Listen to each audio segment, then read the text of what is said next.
Wow, okay everybody, so I've got a couple of cheap sheets of hardboard here. They're 2 foot wide, 6 foot long.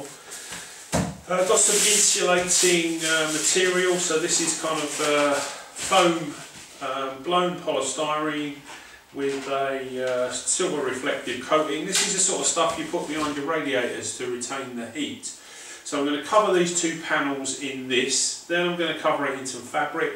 This is going to be the insulated roof in the Roof Top Tent. So really basic kind of materials, like I say, just a little bit of hardboard. This is insulating material. It was £7 a roll, and this will be plenty to do this with some left over.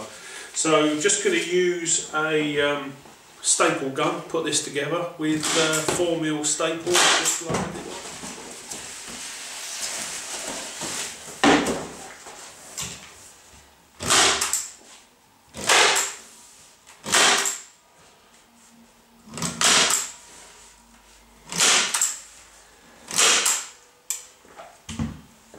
Make sure you don't use staples any longer than 4mm, otherwise it goes straight through the work and you'll pin it to the table.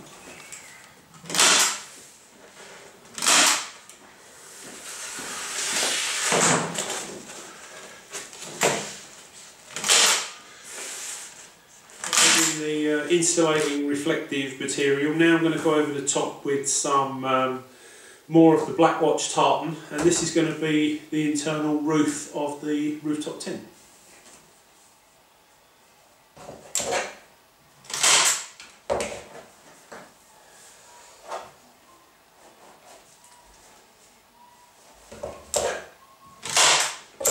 One down, one to go. Don't look everybody, but little Grace is hiding under the table. Okay, they're the 2 pieces of internal trim. This is going to line the roof of the rooftop tent, and it's got the insulation fabric underneath it. What I'm doing this morning is I'm putting some mini trunking around this is the base and this is the bottom of the base. Putting some mini trunking around the edge because I'm going to run some electrics. Just want to make sure that they don't get damaged.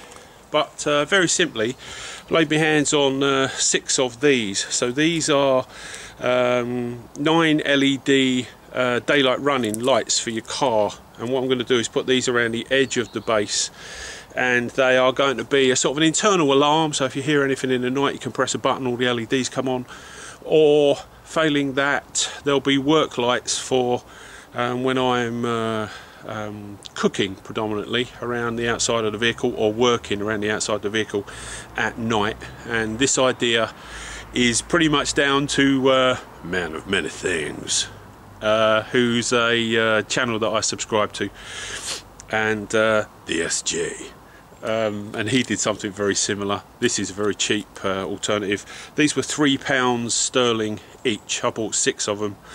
I'm not sure if I'm going to use them all, but I'm definitely going to use some of them. The mini trunking that I've fitted down here is where the wiring is going to run, so that the wiring doesn't get damaged.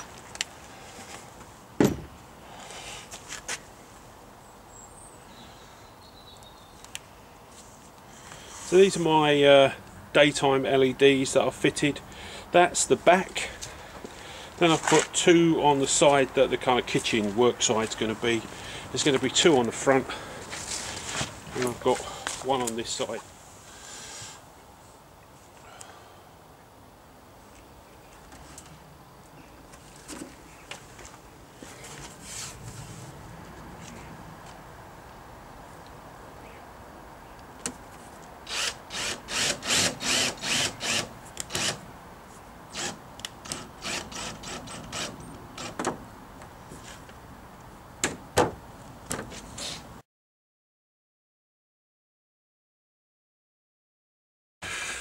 Wow, morning everybody. I'm back working on the rooftop tent. So today I'm sorting out the electrics that are going to be up there. So my plan is to run a positive and negative feed off of the dual battery along the inner wing, up the roof pillar where the snorkel would go, and into the box. When it arrives in the box, the positive feed is going to go into a small fuse box, so let me show you that. So I don't need a lot up there, but this is a 4-way 12 volt fuse box that you would have for additional electrics in pretty much any motor vehicle. If you notice on this fuse box, it's only got a positive feed, you know, because whatever appliances you rig up to the fuse box would be earthed to the body of the vehicle. Well, that won't work for the rooftop tent. So the positive feed from the battery is going to go into this fuse box, so that gives me a positive. The negative feed, I'm going to bring a negative feed up from the battery into the box, and the negative feed is going to fix to this piece of steel. So the weather's been against me over the last few days. Took me about 4 days just to get it painted, because I'd get it painted, it'd rain, the paint would run, I'd have to rub it down, wait for a bit of weather and paint it again.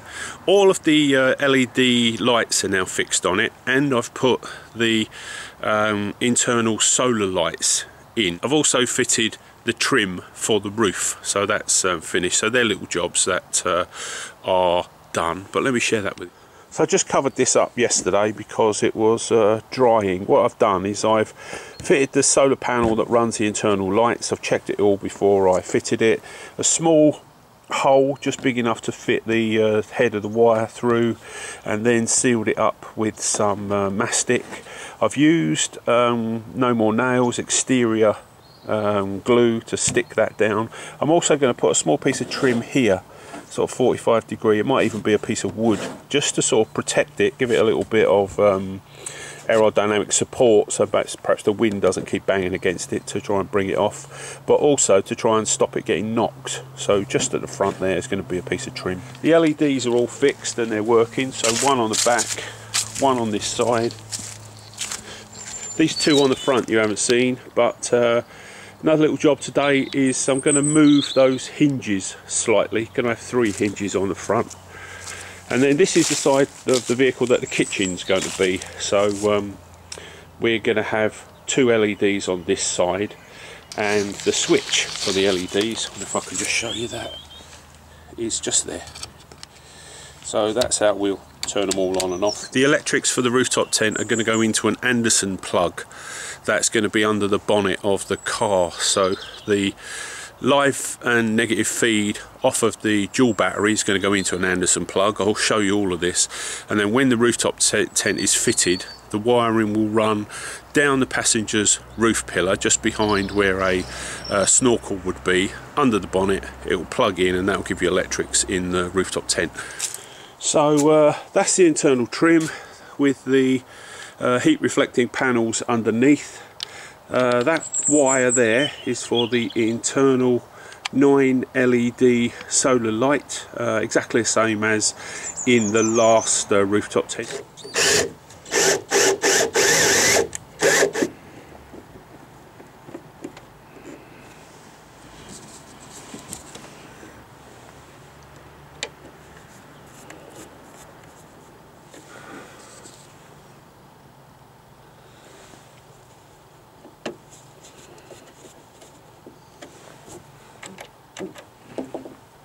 That's the internal solar light, all sorted. So here's my little 12 volt fuse box we talked about. I'm going to put it just here, so there's plenty of room to put my appliances onto the fuse board.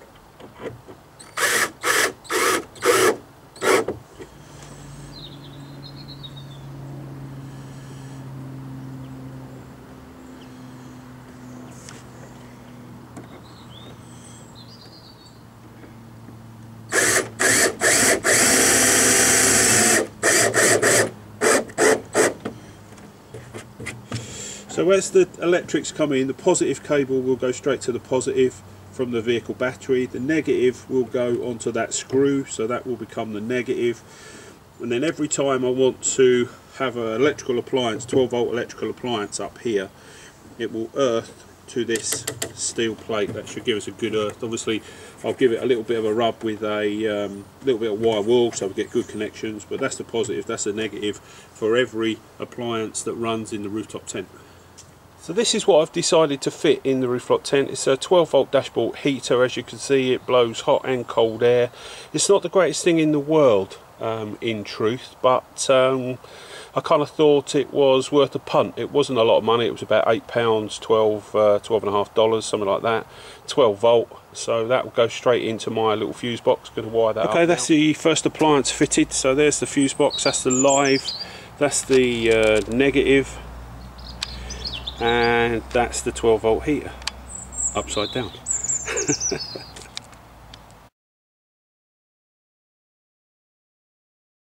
I learnt this from the second rooftop tent that I made.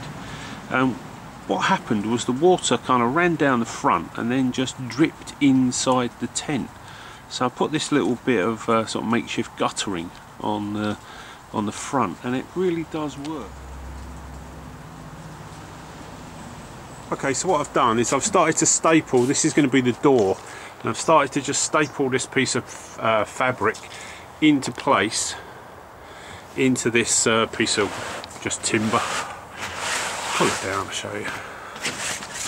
Right, so that's just a rough fix, and then once the fabric's in place, I'm going to fit the fabric at this end, because that's going to give me the measurement for the rams, the two hydraulic rams in the far end, just to get the right elevation. All I'm going to do is cut this piece of plastic trim down. It's going to go the full kind of width, and that's going to get screwed on top of the staples that we've just put in, and that's how I'm going to hold the fabric to the frame at this end. So that's the two ends and the door fixed. That just even those two sides up. It's 51 inches high to the top of the fabric, so without the sort of 10 inches of the roof. Struts I got from and it's square, vehicle salvage yard. You know, the proper gas struts for a project like this would be about £100. So I bought two second-hand sets of gas struts and got them for about £30. Obviously they're used second-hand, so of course they could fail at any time, but I would turn around and say there's a chance even a brand new one could fail. So so a few quid saved there. Let me show you kind of what I've been up to this morning. Stapled the bottom of the fabric in place into the timber, just roughly. And then what I did was ran a bead of No More Nails exterior Unibond glue down the inside of the frame. Then I held the fabric in place with a clamp. I put my piece of trim up, the little white trim you can see there, then get a screw in it, then move the fabric, clamp it again, another screw. Now this is the first fix, so that's quite untidy, and that's really just there to hold the glue until such time as it sets. As soon as it does, I'll be taking that off, and that's the time when it will be easier to fit a nice tidy piece of trim. So maybe tomorrow when the glue's dried, like I say, that will be coming off. Struts. All I did was made up a little bracket out of some scrap aluminium that I had, screwed with inch long good gauge wood screws, so they get a really good bite because they are kind of load bearing. Always fit them with the rams at the top, and same on the other side, if you can see those ones, and that's kind of how it looks. So like I say, just roughly stapled along the bottom, and what I'm going to do now is lift those staples, stretch the fabric out so it's nice and tight and tidy. Quite a big step forward today. I finally decided to get the canvas on it at any cost and get it waterproofed. It's just started to rain yet again, and I've been fighting the bad weather, so now it's watertight. Got the fabric on it, got the lights on it, I've repositioned the rams so it shuts. Okay, so that's what it looks like. Messed around fitting the fabric a couple of times, but literally sort of tucked the fabric under a piece of plastic trim and glued and screwed it. The top, like I say, there's the plastic trim, again glued and screwed.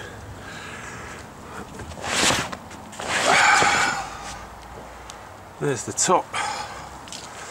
This side is exactly the same. You know, this side's only got the one light on it, and the front of the box still needs painting.